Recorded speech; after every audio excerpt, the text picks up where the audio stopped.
Welcome to everyone who has joined back for our first session back after the summer.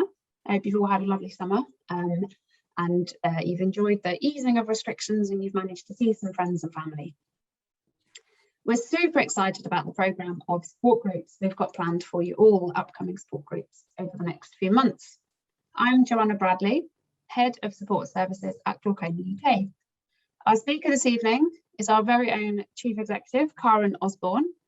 She's going to be talking to us about the basics of glaucoma, the services Glaucoma UK offer, and a bit about who we are as a charity and our strategic goals to help prevent glaucoma sight loss. I'm so glad so many of you have chosen to spend some of your evening with us, and I'm just going to spend a few minutes talking about the format of today's talk and the technical side of Zoom. So just to go through some of the technicals of how this Zoom group will work. We can't see or hear audience members, but you should be able to see and hear me and Karen. We're also being streamed live on Facebook, and if you're watching there, you can ask questions by commenting on the feed. There will be 2 short polls launched during the webinar as well. These are to help us see the difference the sessions are having, and if you feel you're learning things. I'm going to launch the first one now, and this will stay open for about a minute or 2.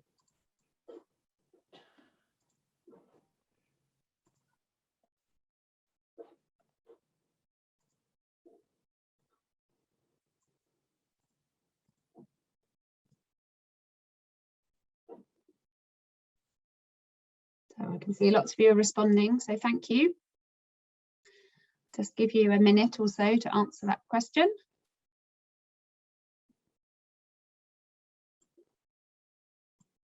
I'll just leave that up there. So if you're having technical difficulties, try turning off other devices which are connected to the Wi-Fi or leaving the session and rejoining using the same link. So if you'd like to ask a question at any point, please wiggle your mouse or touch your screen and you'll see the Q&A option appear on your screen. Click on this box. If you have questions for me or Karen, type them here. You can ask questions whenever, and we can see these throughout the session. Even if you don't have any questions, keep an eye on that Q&A panel by clicking it open. If you like a particular question, you can click like. The most popular questions will come to the top of the list, and we'll try to answer them first. The chat button can be used if you're having any technical issues, but please try to keep your questions for Karen and me in the Q&A section. It just makes it easier for us to keep things all in one place. We really want this session to be interactive and cover the topics you're most interested in. So please do ask any questions. The only silly question is one you wanted to ask but didn't. I've activated closed captioning during this talk. If you want to switch them on, click on the button marked CC, closed captioning, and then live transcript. This is automatic subtitling, which finds medical vocabulary a bit hard. So we've seen trabeculectomy turn to Rebecca said to me, and Crabb turn to Trump. So you'll have to bear with it. So I'm going to hand over now to our speaker, Karen. Don't forget to post your questions in the Q&A throughout the talk. So Karen, over to you. Lovely, thank you, Jo, very much. Let me just start sharing my screen. If you can hand me the controls. Okay, right. Here we go. In theory, here we go. Good. I think that's working. Somebody shout at me if it isn't. That all looks good. Lovely, thank you very much. Right, it's so fantastic, as Jo said, that you could join us this evening. I'm going to gallop through what glaucoma is, and then I'm going to talk in a bit more detail about how we can help, what we do, and then I'm going to say a few words about our plans for the next year or so, as Jo said. So, to kick off, what is glaucoma? Well, glaucoma is actually a group of eye diseases. It's not just one single disease. But what is common to all glaucomas is damage to the optic nerve there, which there's a picture, a diagram of the eye up on the screen, and bottom right is the optic nerve. Now that's the part of the eye that sends information to the brain that's then interpreted as sight, as vision, as what's in front of you. So any damage to the optic nerve can result in sight loss or even blindness. In many cases, glaucoma is associated with high pressure inside the eye. And in that diagram there, you'll see at the front of the eye, there's a watery fluid called aqueous humor. Now, that's clear watery fluid. It's continually produced inside the eye, and it's nothing to do with tears. Tears are formed on the outside of the eye, and they kind of clean and care for the outside of the eye. The aqueous is inside the eye itself, and it carries nutrients and oxygen around the eye and inside. So it's a really important part of the normal functioning of the eye. And also, if you have the right amount of aqueous humor, it helps keep the eye a nice round ball, maintain that really good shape. But when you get too much aqueous in the eye, the pressure rises, and that's what causes damage to the optic nerve. And unfortunately, in glaucoma, when the optic nerve is damaged, it's permanent. It can't be reversed. That's what damages sight. And glaucoma sight loss, unfortunately, it's permanent. Once sight is lost, it can't be regained. So, moving on. Eye pressure is key. Now, there's two ways you can control eye pressure. You can amend the amount of fluid that's being produced. You can reduce that, or you can help the fluid drain out of the eye. And different glaucoma treatments work to do one or two of those things. A lot of medication works to reduce the production of fluids. So by preventing all in the analogy here, you can see this picture of a tap. So preventing the fluid being produced means there isn't so much coming out of the tap, and the tap is the bath is less likely to overflow. Another way in which you can maintain the pressure, control the pressure within the eye, is to help the fluid drain away. If we go back to the last picture there, there's a part of the eye called the trabecular meshwork, and that's absolutely key to drainage. So a lot of the treatment for glaucoma, which might involve laser or surgery, is targeted at the trabecular meshwork, and that's like pulling the plug on a bath. If you're helping the aqueous drain out of the eye, in very much the same way as pulling a plug on a bath. So by helping that drainage and improving the flow of aqueous out of the eye, you're reducing that pressure, and that helps the optic nerve stay nice and healthy. Just to confuse things, actually, before I move on, glaucoma can also develop in some people when intraocular pressure, as that pressure in the eye is called, is within the normal range, and that's called normal or low tension glaucoma. Some people have a higher than normal IOP, intraocular pressure, but they'll have no detectable damage to the optic nerve, and that's called ocular hypertension. Now that needs to be monitored because it can develop into glaucoma, as we'll see in a moment. So what are the effects of glaucoma? Well, damage to the optic nerve, as I've said, results in part of the vision being lost, and it commonly affects both eyes, but one eye can be more affected than the other. And more often, it's the off-center vision that's affected. So it's imagine a clock face, and round the edge of the clock face, that's your peripheral vision. And that's the vision that tends to be damaged by glaucoma before any other vision. But when you think about it, an awful lot of daily life, when you're meeting a friend, you're chatting to a friend, or you're reading a book, or you're looking at your mobile phone, you use your central vision for that. You don't use your peripheral vision in quite the same way as your central vision. So external vision, sort of peripheral vision, can be hard. If it's damaged, it can be much harder to detect than central vision loss. And that's a very common feature of glaucoma, that you have very gradual sight loss around the edges of your vision, and it goes unnoticed. The brain is incredibly clever. It fills in the gaps. We'll see in a moment what glaucoma sight loss actually looks like. It's very subtle, a bit of a sneaky disease. So as I've said, I think usually no symptoms in the early stages of the most common forms of glaucoma. There are exceptions, as we'll see in a moment. but normally the main type of glaucoma, the most common type of glaucoma, is open angle glaucoma.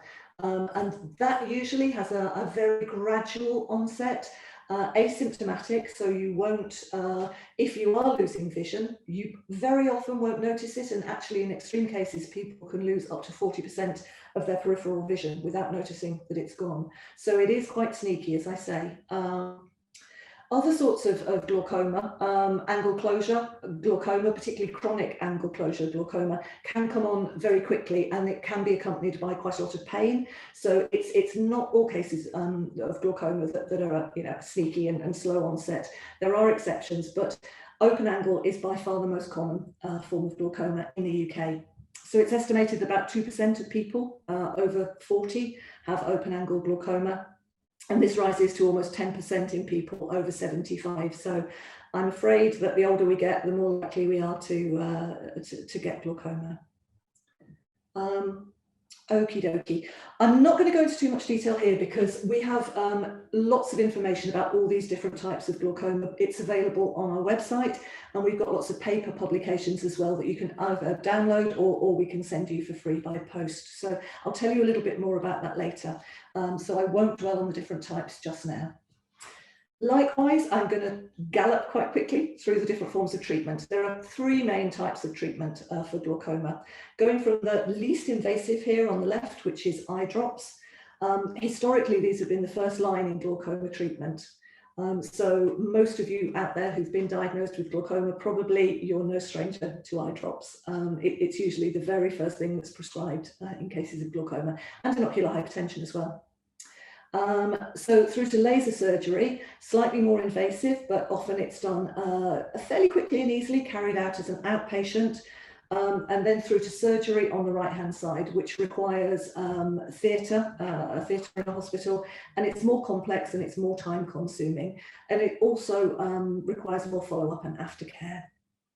All of these treatments, though, have something in common in that they work by reducing the pressure inside the eye. And that is really the only tool that we have against glaucoma. And again, we have lots of information booklets available about the different forms of treatment, lots of information about eye drops, the different forms of laser, and the many different kinds of surgical treatment. So we can help you with all these things if you need more information.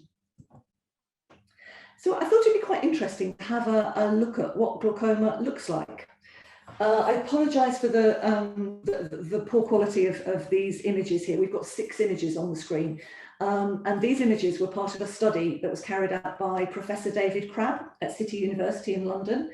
And he was trying to find out by talking to people who are living with glaucoma, what it looks like. What is that first-hand experience?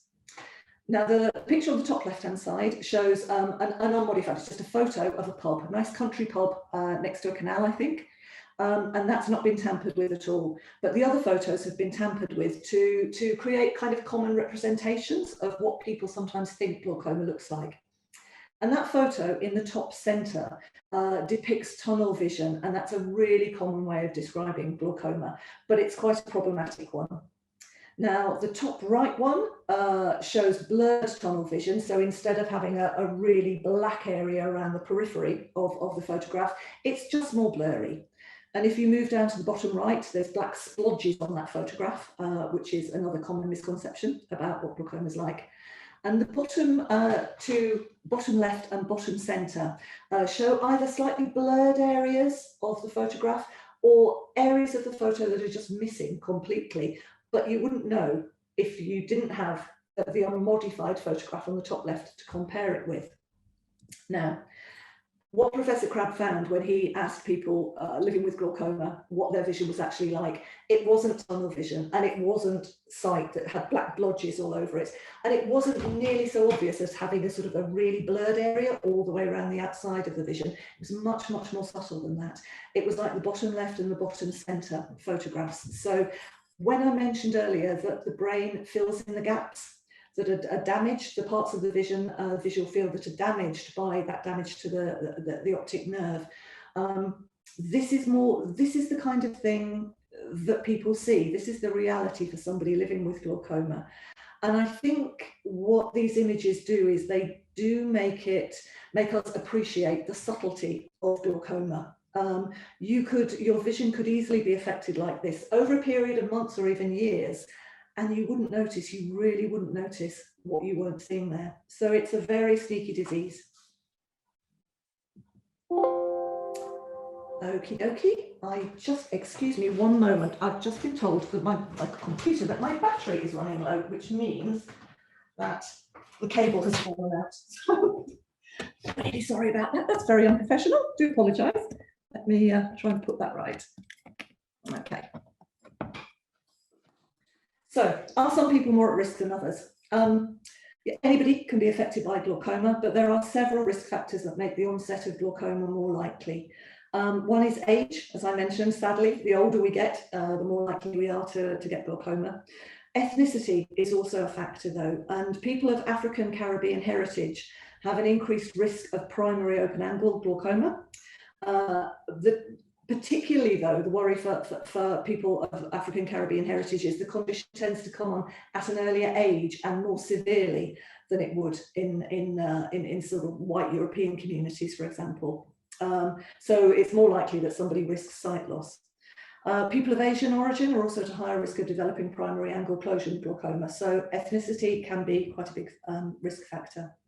Family history, also really important. You're at a 4 times higher risk of getting glaucoma yourself if somebody, a close relative in your family, has glaucoma. So if you have a parent or a sibling with glaucoma, it's really, really important that you get regularized eye checks, because that's the main way of detecting glaucoma. And please, if you're living with glaucoma, it's really important also that you tell your family, because they are at greater risk.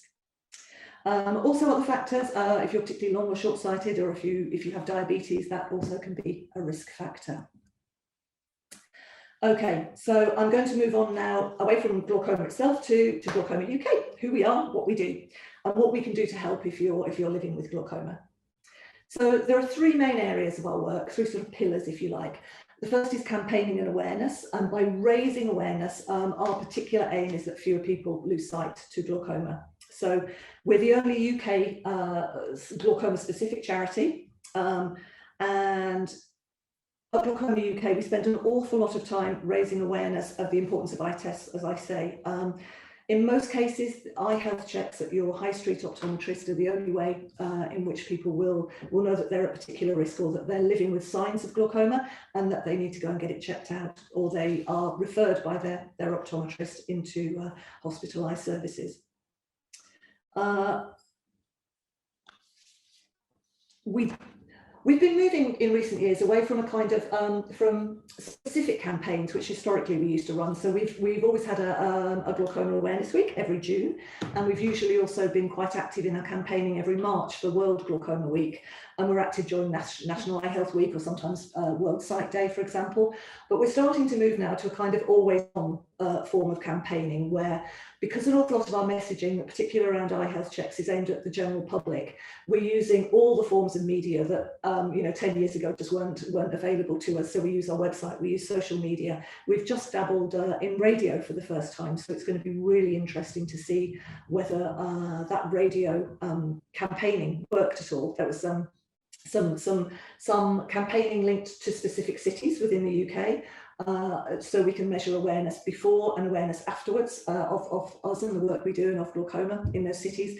And there was some specifically targeted at people who are at particular risk. And in this case, we thought we would target Black African Caribbean men who are at particular risk of glaucoma sight loss. So we haven't got the figures in yet, but it's going to be really interesting to see whether those campaigns are effective or not. The second pillar of our work is in advice and support, and that's all about helping people to live well and stay well with glaucoma. So I'm going to talk a little bit more about all the services that we provide to help that happen. So one of our main services is our Glaucoma Helpline. It's staffed by trained advisors, and it's open to anybody who needs glaucoma advice. So if you're living with the condition, or if you're a family member, somebody who has glaucoma, a carer, or even a professional working in the field, our helpline is available to you. We get all sorts of questions. And as Joe said earlier, I think really the only question that is a mistake is the one that you don't ask. So our helpline advisors are incredibly experienced, and they're lovely people. They're very friendly. So if you need help or advice, I really would encourage you to call them. It's quite interesting to look at the call topics as well. Before COVID hit, the main reasons people rang the helpline were with queries about surgery and laser treatment, eye drops, driving with glaucoma, that's a big area of concern for people living with the condition, and people who were newly diagnosed, who perhaps knew nothing and were really quite shocked by the diagnosis, which obviously has an emotional impact often.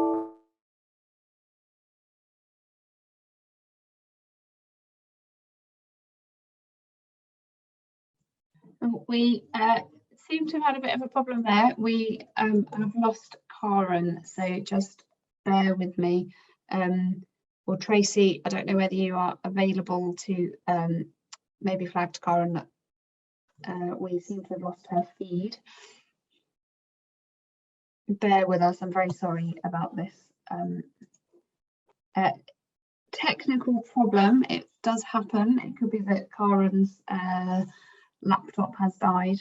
I don't know, so I do apologise. I know Karen was just talking about some of the reasons why people call the helpline. I don't want to rain on her parade, so we'll just bear with it, see if we can get her back. I don't quite know what the problem is there, so sorry, apologies, do bear with us.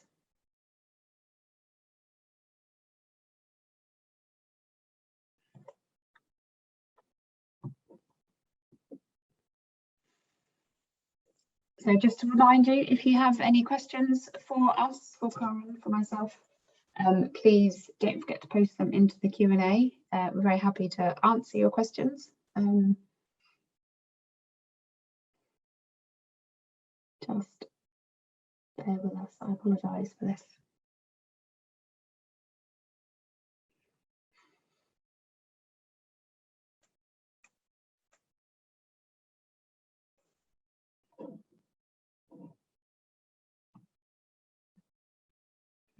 So apologies, I think her broadband is down. So she might just need a minute to rejoin. Apologies about this.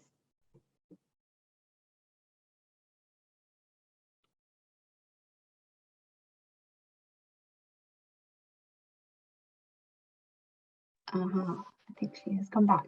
There we go, we can see you again. I am so sorry about that. My power cable is, I think it's dying. So fingers crossed.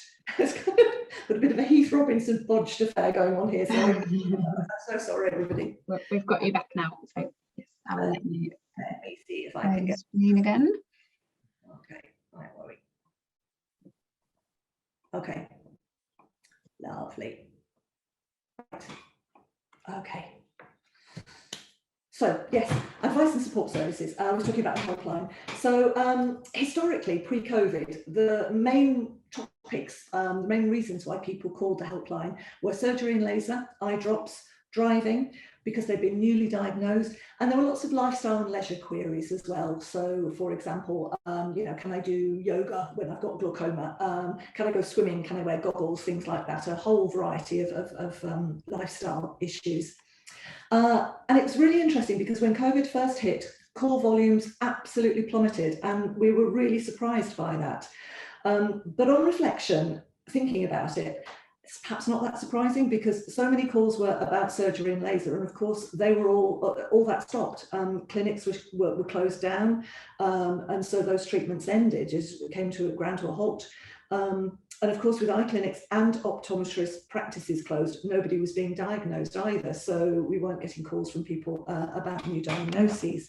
So it was interesting and heartening to see that call volumes picked up again afterwards. And there has been, during COVID, a slight change in the call topics. Surgery and laser queries are still relatively low. We still do get them, but the volume of surgery and laser that's taking place now is much lower than pre-COVID. What we are starting to see is a big rise in queries and worries about appointments. Appointments are being delayed and cancelled.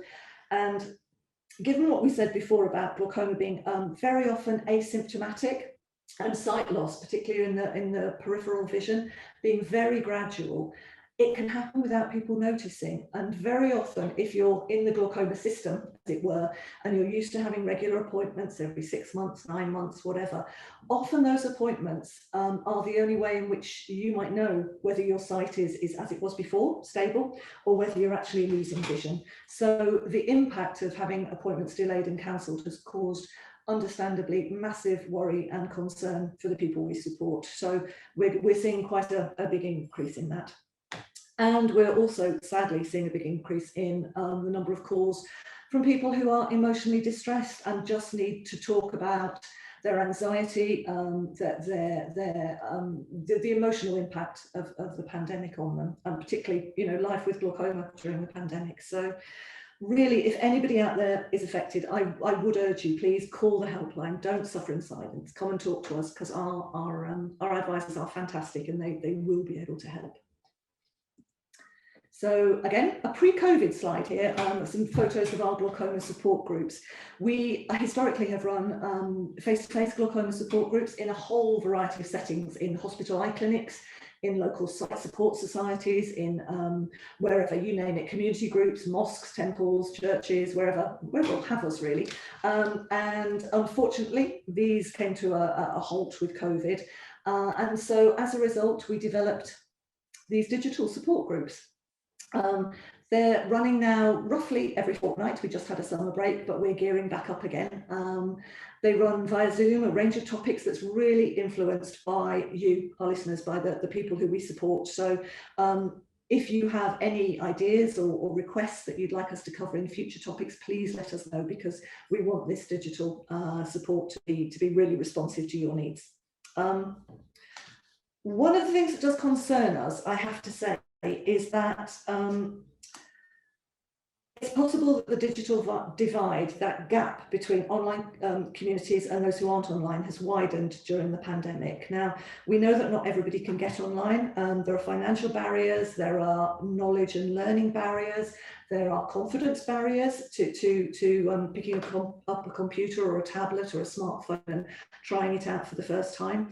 And although we're trying to make our digital support as accessible as possible, so we have practice sessions that run ahead of the main groups, and people can access them by phone if they want to, if they don't have a computer or a tablet. We're aware that there's still going to be this divide, and it existed before COVID. Our fear is that it is widening with COVID. Those who are already well informed are possibly even better informed, because we're not the only charity that's been taking our services online. I know other site charities have as well. But for those people who weren't very informed and who perhaps relied on those face-to-face support groups or face-to-face appointments with their clinicians, they're possibly not getting any information at all at the moment. They're worse off than before. So that the haves have more and the have-nots have nothing. So it's something that we as an organisation, as a charity, we're very, very aware of. And so as soon as we're able to get out and about with those face-to-face support groups again, we'll be out there. And we're going to be working in partnership with other agencies as well, and with families and carers, whoever we can use really, to kind of get the message out there about the fact that our support is available.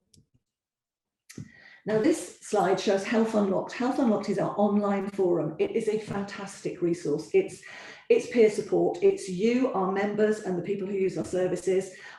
You sign on to the website, Health Unlocked, anonymously. You have a username. Nobody knows who you are. If you don't want to actively participate, you can just read what other people are saying. There's some incredibly helpful stuff out there. There are lots of themes. So if you're interested in finding out other people's experiences about a certain topic, it's easily searchable. Or if you just want to browse and see what people are saying and how other people are finding it, you know, life with glaucoma in COVID, there's so much really supportive information out there. I really would recommend people have a look at that. Glaucoma, the Health Unlocked Forum, it's moderated by our helpline advisors. So you can trust the advice that's there, that they look at the conversations, and if people ask questions that can't be answered by the online community, they will answer them as well. So there's good quality information out there. Now, here we come on to leaflets and information. I did mention this earlier. We provide a wide range of leaflets and information booklets. We've got 16 in the library at the moment. We're about to add one on glaucoma and cataracts, and one I think also on diabetes and glaucoma too is coming quite soon. So any aspect of glaucoma that you might be thinking about, whether it's different sorts of treatment, surgery, diagnosis, what happens after diagnosis, childhood glaucoma, any of these things, we've got leaflets on it. So they're available free on our website. You can download them on our website, or you can pick up the phone and ring our office and ask for them to be posted out to you, and we'll send you paper copies. They're large print, they're very accessible, so we're really happy to do that, and you can have as many as you want. We actually send these out to hospital eye clinics as well, and to optometric practices, and to sight loss charities, and we send tens of thousands a year. That's pre-COVID. We used to send tens of thousands a year. We did find that as hospital eye clinics closed, at the start of the pandemic, again, orders just went through the floor. But things are picking up again now, which is really heartening, because this is one of the key ways in which we reach people who need our help. This is a slide about our buddy service. Now, a buddy service, it's a fantastic service. I really want to sing its praises. When I talked earlier about surgery and laser treatments, I kind of skipped over, I think, how complicated these are, and what the impact of being told that you might need surgery or laser treatment for your glaucoma might be. People's immediate reaction on having any kind of intervention like that on their eyes is often quite emotional.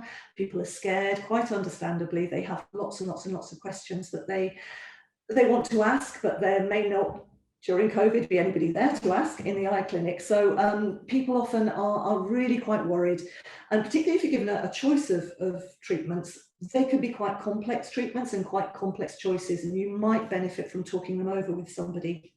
What our buddy service does is it pairs people up who have been through a certain form of surgery or laser treatment with people who are facing that kind of treatment and need to make the choice of whether to have it or not, whether that's the right choice for them. And it's a phone service, really. So a buddy will have one or a series of phone calls with somebody who's facing the thought of treatment, and they can just say how it was, tell it how it was, honest opinions, all the questions that they wish they'd asked before they had the treatment but they didn't think to ask. They can share that with people who are facing those sorts of choices and treatments. It's transformative, really is. We get such good feedback from the buddy service. A lot of people who were hesitating to have perhaps surgery that would stand a very strong chance of saving their sight, but they were really, really scared about it, decided after talking to a buddy to go ahead with the treatment, and it went well and sight has been saved. So it can be transformative. We can't promise, of course, that that's going to happen for everybody, but it's a fab service, and at least somebody then can make an informed decision, I think, about whether to go ahead or not. So if you're interested in the buddy service, please call a helpline, because again, it's the helpline advisors who moderate, who organise the buddy service, and they can put you in touch with somebody to talk to who can help. Another thing which we offer advice and help on is dispensing aids. We know that eye drops is a really common topic, as I said, for helpline calls. Lots of people struggle hugely with drops. And that's often because of things like arthritis or Parkinson's, just being less mobile. It makes it can be hard to squeeze the bottle of eye drops to get in the right position if you've got mobility problems.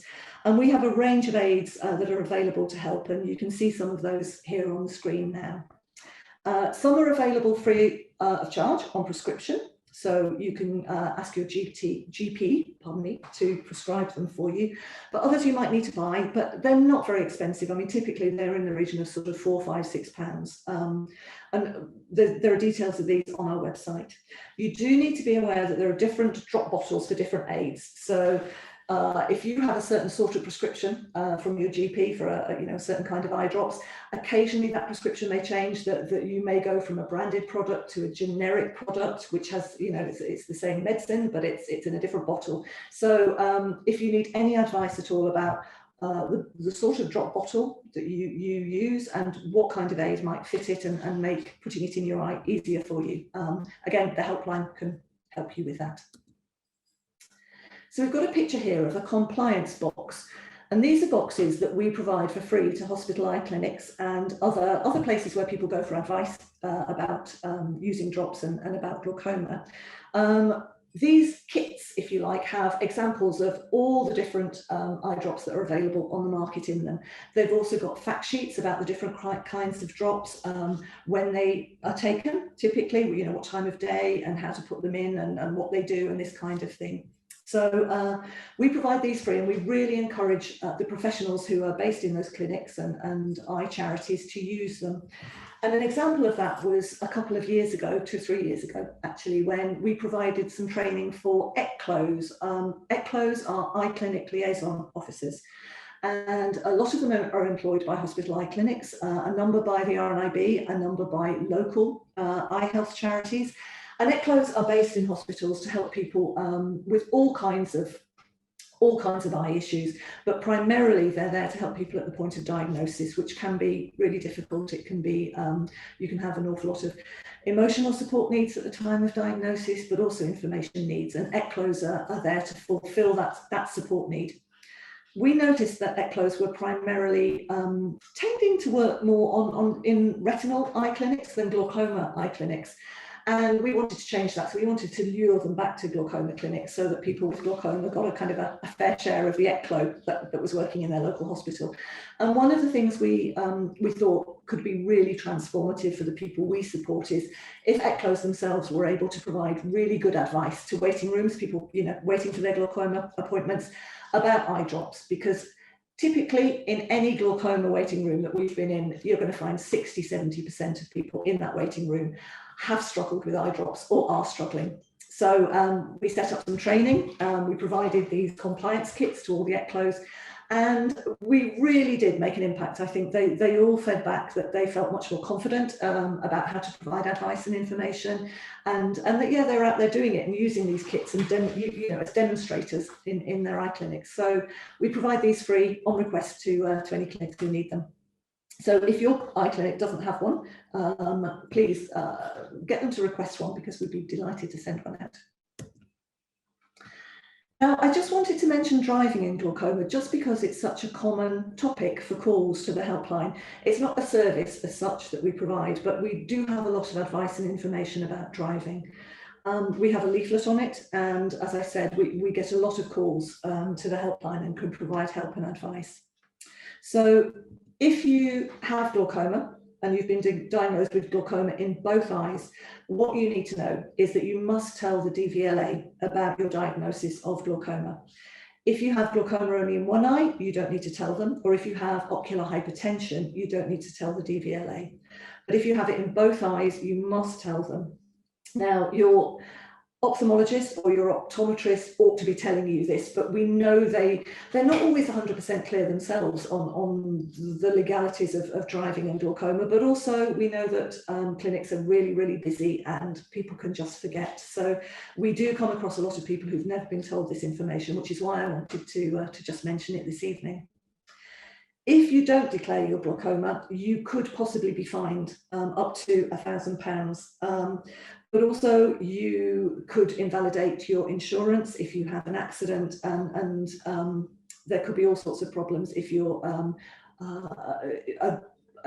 a driver, by profession. If you're a bus or a coach or a lorry driver who has a special license for driving. So please be aware of that.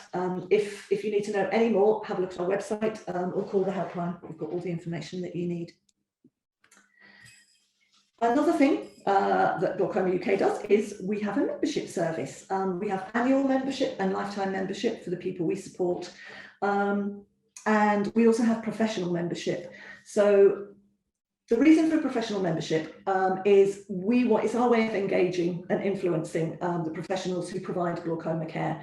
So the reason why we want to engage them is to get them on our side so that we can present to them your concerns, what you want to see improve in services, what your worries are, how you would like things to be. We're sort of flying the flag, we're advocating for patients' needs. We want to provide a really wide reach for our research opportunities, which I'm going to talk a little bit more about in a moment. But also, if they're engaged with us, they can help us get our messages out to the people who need us, to the people in their clinics who need to hear about the support that we can provide. So it's a kind of, we scratch their back, they scratch ours.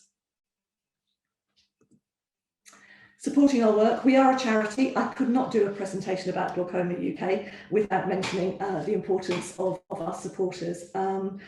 Typically 70 to 75% of our income in any one year comes from legacies. So we are incredibly grateful to those who have left us a gift in their will. We have a free will writing service to help support this activity. And again, you will find details on our website if you fancy having your will written for free. And there are lots of ways in which you can donate or fundraise for us. And on our website, we have free fundraising packs, for example, that has ideas about what you could do to support the charity. But it's not just about money. There are also ways in which you can support us by giving your time and your skills and your expertise. I mentioned bodies already, and we are delighted that an awful lot of people who've received help and support from a body then go on to become a body themselves, which is, I think it tells us we're getting something right. So that's lovely. We're really happy about that. We also have a number of members and supporters who help us with consultations so that we can ensure when we respond to things like NICE consultations or to proposals to change health or social care policy, that we really are articulating the needs of the people we're supporting. So kind of you keep us real by joining our consultation panel. Our readers panel is a group of patients who help sense check our leaflets and the information that we're putting out there. Is it accessible? Is it understandable? Are we saying it in a way that you know, Joe Public will understand? So that's a fantastic function. We're really grateful to our readers panel. And lastly, as I mentioned already, you can help us by encouraging your eye specialist to use our leaflets. If there are no Glaucoma UK leaflets in the clinic that you attend, ask them why. Ask them if they know about us. Point them in our direction, please. Because the more that they know about us, the more they can refer people to us and the more people we can help.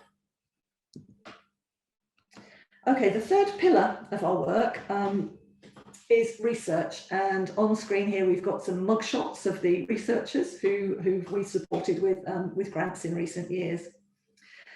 Now, COVID has impacted on the availability of labs for research. Researchers had a very difficult couple of years. So a lot of the labs were either closed by COVID or they were repurposed for COVID research. Research staff themselves were redeployed to frontline COVID work. And also because they were having to do a lot of sort of frontline ophthalmic work, they weren't available for peer reviewing our research proposals or for being members of our research awards panels.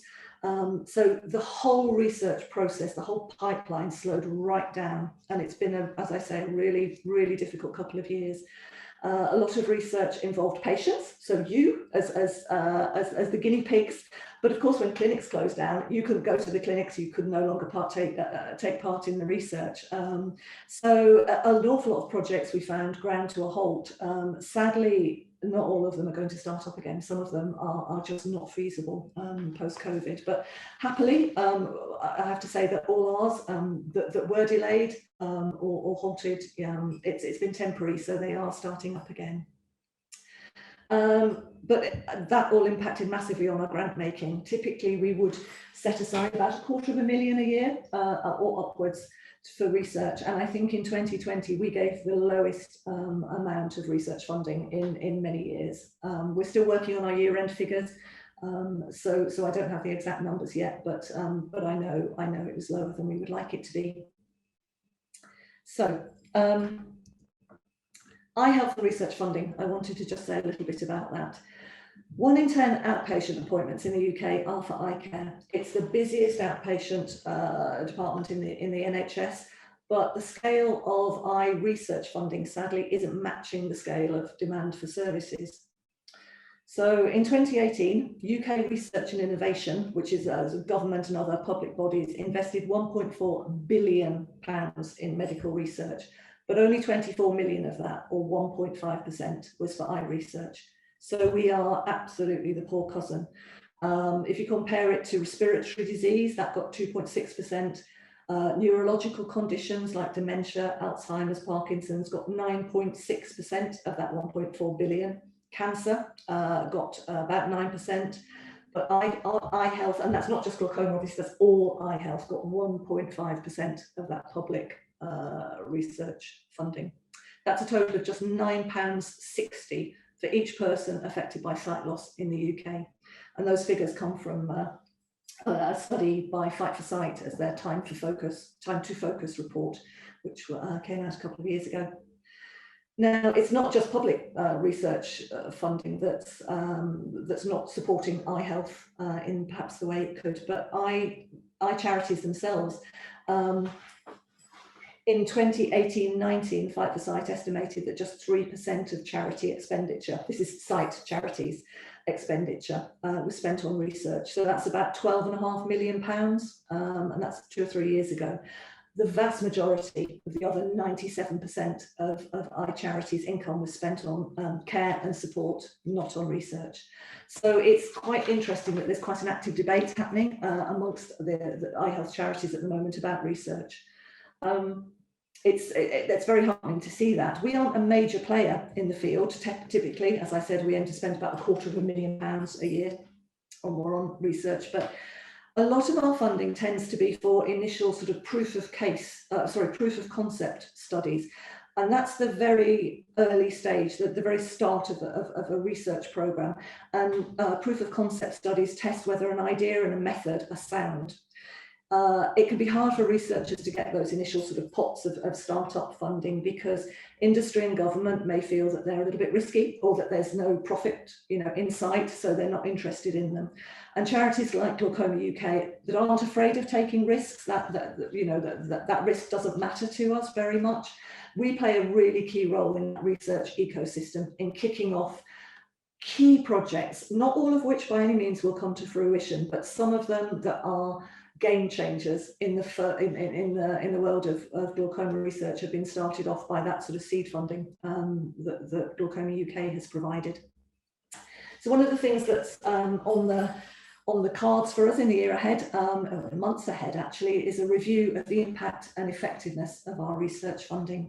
It's quite difficult to measure impact of research funding. One of the key metrics that's used by medical research charities is how many quality peer-reviewed articles are published in publications like the British Medical Journal and the Lancet. They don't tend to take eye studies very often, so you get extra points if you're published there.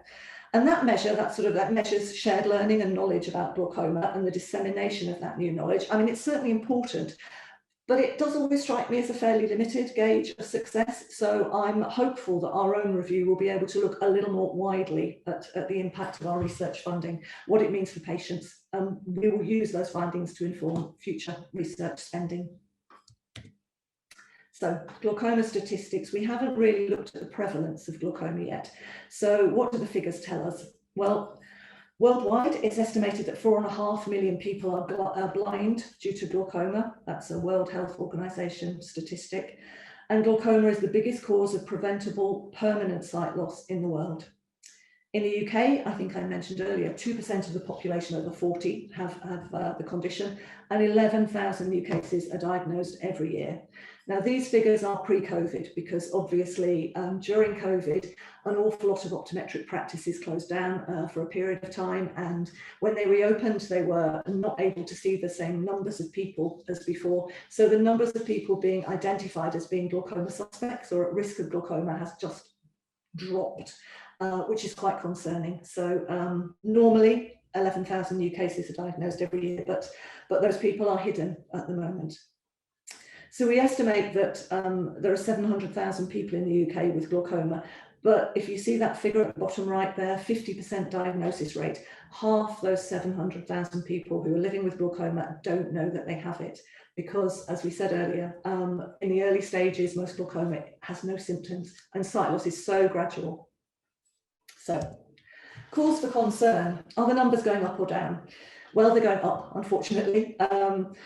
This figure of a 44% increase between 2015 and 2035 comes from a 2017 report from the Royal College of Ophthalmologists. Worrying figures, it's a sort of perfect storm, if you like, that combination of an aging population, because glaucoma is age-related, so we're going to see more glaucoma as people get older, but better detection as well. We've got better medical technology, detection methods are improving, and so we're going to be discovering more people who are living with glaucoma. So we've got eye departments being the busiest outpatient departments in the NHS. We've got glaucoma, which is a chronic lifelong condition and it needs constant monitoring. Add to that, the College of Ophthalmologists workforce survey in 2018 found that we've got only about 1,500 ophthalmologists in the UK.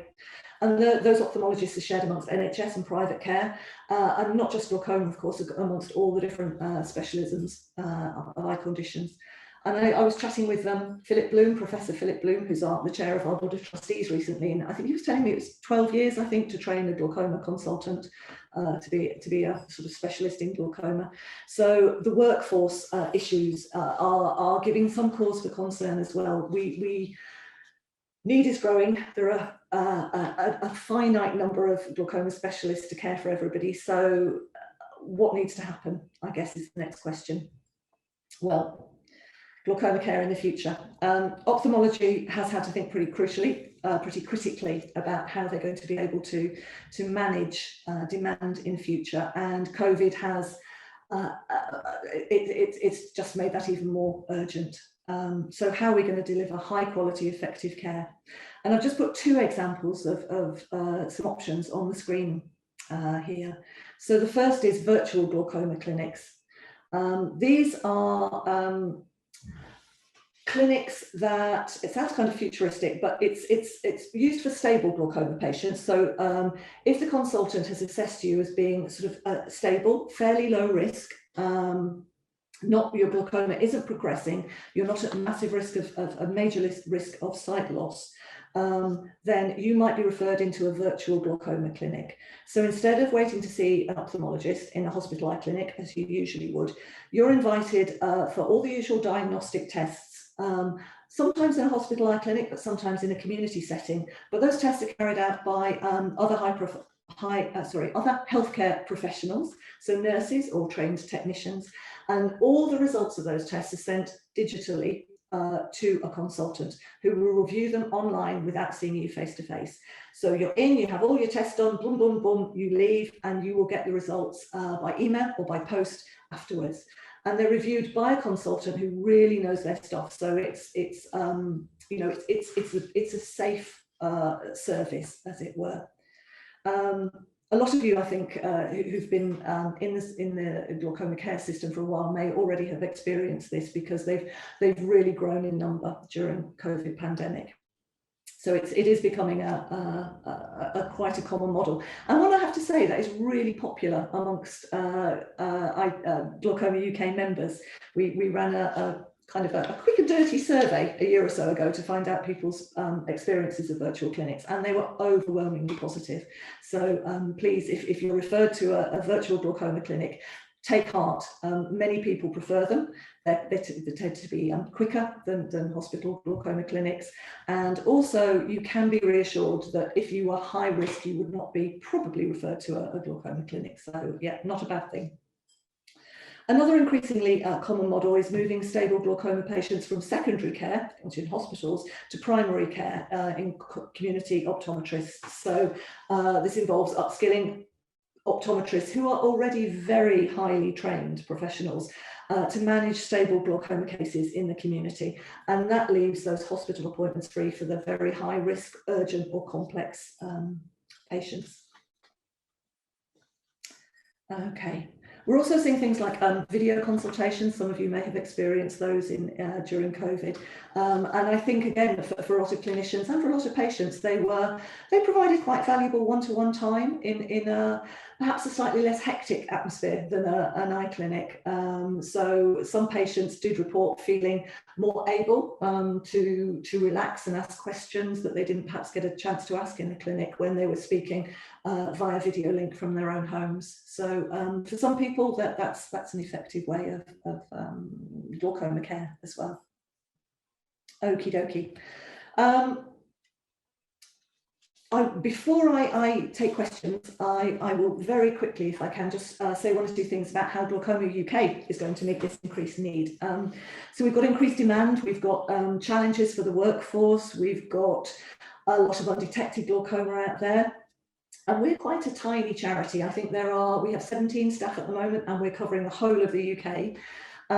So if we're going to meet that increased need, we need to work in partnership with other organisations. So I mentioned the ECLO training that we had done earlier in the session, and we're hoping in the not too distant future to roll out training to pharmacists and to optometrists as well.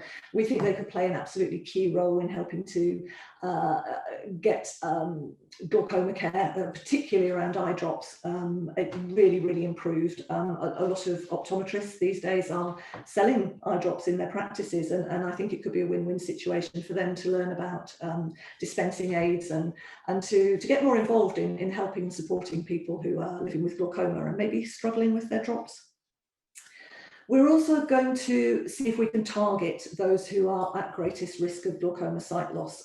When resources are scarce, we need to target them more carefully. So one of the things we've done is we've just recently commissioned a new data tool, which is helping us to identify populations, be it geographic or be it sort of health populations who are particularly at risk.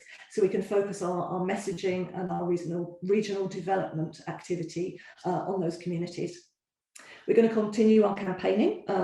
We had a name and a logo change last year. We used to be known as the International Glaucoma Association. We took on the new operating name of Glaucoma UK last year, launched a new website and a new suite of publications, and those have been really well received. We've had a lot of very nice, kind feedback about that, and I do think this is helping us reach newer, wider populations than before. So we're upping our campaigning. We're going to keep trying new avenues to see what works best. Things like the radio campaign that I mentioned earlier, we're going to keep rolling that out, trying new things. Paid for advertising, that's an option that we're just starting to dip a toe in. So campaigning is going to be absolutely key. And we are trying really hard to make our resources more accessible and easy to understand. We identified a little while ago that historically a lot of our information hadn't been as accessible as it could have been. It's been pitched at people with a reading age much higher than the national average, for example, and so that meant that even when we were managing to get our leaflets and our information into people's hands, which in itself was quite a feat, they weren't necessarily able to use it as well as we would have liked. So that's a key area that we're working on right now. And lastly, we want to work with you. We want to hear from you. It's crucial that we stay close to the people we support. We need you to tell us what you need, what you're concerned about, how services are in your area, what's working well for you, what you want to see more of, and we can share that, we can amplify those messages for you, and what you would like us to be doing as well. Are we providing the right services when and where you need them? We want to respond to your needs, so please get in touch with us. You can use the website, you can use the helpline, you can pick up the phone, you can email us, any way in which you get in contact. We would love to hear from you. So I think I have talked enough for now. Before we take questions, can I just say a quick thank you again, though, please, to our supporters, our donors, our members, our volunteers.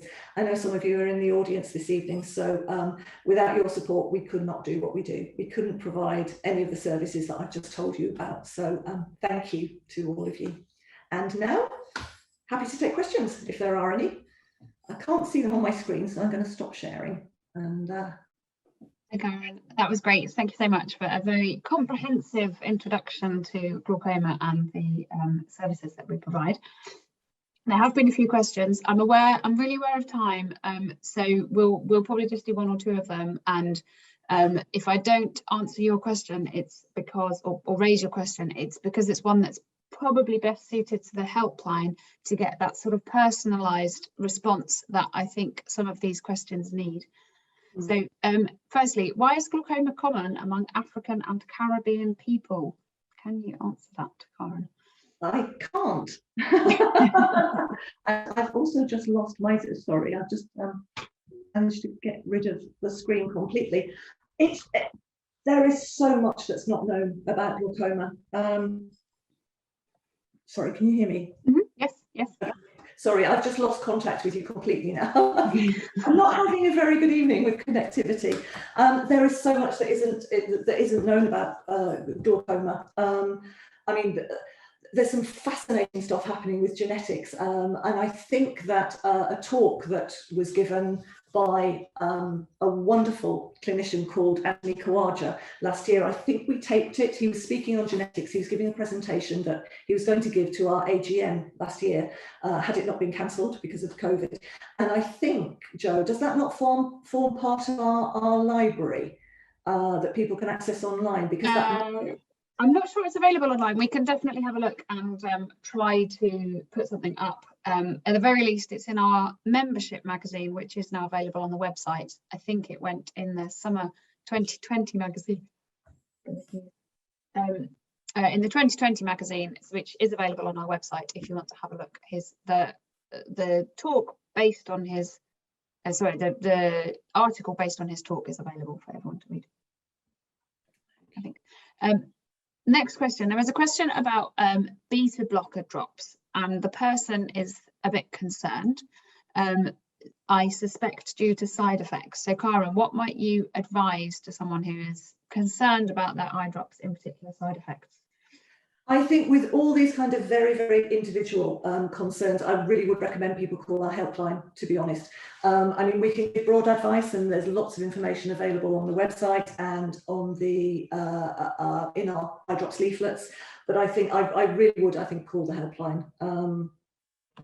There are so many sort of different factors that can be at play in glaucoma, and it's very, very common for people not just to be on one kind of eye drops, but to be on many kinds of eye drops, and to have other health conditions as well. And all these can have an impact on the guidance that individual clinicians would issue. And we are not clinicians, so it's really, really important that people, I think, speak to their doctor. Go back to your consultant if you have any concerns, or call the helpline. Great. And we have another question that's come through from Facebook, which is similar. It's about eyelid hygiene and the eyes feeling sore after putting in eye drops. So if you have a similar situation, I think the best thing to do is call the helpline. They can really provide you with sort of talk you through, understand your problem a little bit more, and really make sure that they give you the sort of personalised advice that's actually quite hard to give based on just one short question. We don't know enough information about you and your particular experience. On that basis, that's all the questions we've had, and we're 3 minutes over time. So I'm just going to share my last screen very quickly. Again, you should be able to see that, which is just, again, Karen's already put it up, but it's contact details for our helpline. If you have any questions, if you didn't manage to ask anything, if you couldn't quite put your questions into words tonight, please call our helpline. The staff are fabulous. They'll really take the time to share their, to listen to your concerns and provide you with the answers you want. So I'm going to launch our second poll now. I'll be very grateful if you could take just a minute to answer that. It's the same question again, but we just want to see how much you've learnt. And as I said at the start, I'm really excited about our upcoming series of talks that we've got planned for this autumn. The next one is in a couple of weeks' time. It's on Monday, the 20th of September at 7 p.m. Professor James Morgan from Cardiff Health Board and Cardiff University will be giving a talk titled, "Are my eye drops not working or just not going in?" And he's talking about all the research he's doing into finding out why some people are given eye drops, but their glaucoma just isn't getting better. I've given you some titles of some of the later talks as well as little teasers. So we've got talks coming up about laser treatment, help with sight loss, eye drops, and even some glaucoma safe yoga sessions. So please visit our website or call our helpline for more information and to register. Thank you again to Karen for taking the time out of her really busy schedule to talk to us. And please consider completing the survey, which will launch when this webinar ends. We really want these sessions to be great. We want them to be interesting. We want them to help you. We want them to help you live really well with your glaucoma. So the more feedback we receive, the better the sessions we will provide. So please take the time. We're very grateful for that. And we hope you've had a really interesting and enjoyable session this evening. So thank you and good night.